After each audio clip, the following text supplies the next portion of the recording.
Face à l'impossibilité de l'atteinte des OMD en matière d'éducation au Burkina, la Semaine mondiale d'action en la matière se fixe une autre échéance, le droit à l'éducation de 2015 à 2030. Ici au Burkina, la Semaine pour l'éducation est organisée par la Coalition nationale pour l'éducation pour tous. Soutenue par un programme, la coalition entend maintenir une forte pression sur les acteurs pour la période allant du 27 avril au 7 mai prochain. Les précisions de Dramane Guéné. La 15e semaine mondiale d'action pour l'éducation se fixe une autre échéance, celle de 2015 à 2030 pour l'atteinte du droit à l'éducation pour tous après l'échec des objectifs de 2000 à 2015.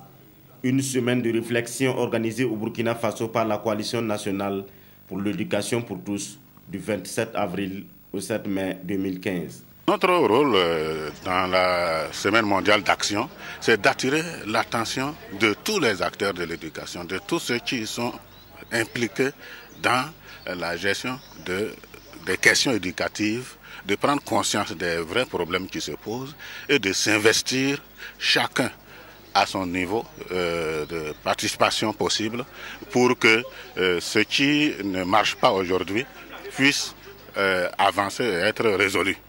Et que aussi les résultats qu'on a atteints, qu'on puisse au moins les améliorer.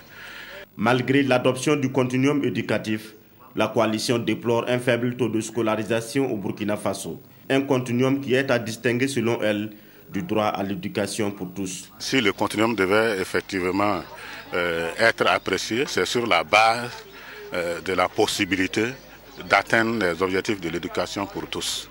Alors nous avons constaté que cela n'est pas le cas. Nous avons vu la politique du continuum qui aujourd'hui piétine et même ses propres initiateurs sont d'avis aujourd'hui qu'il y a problème.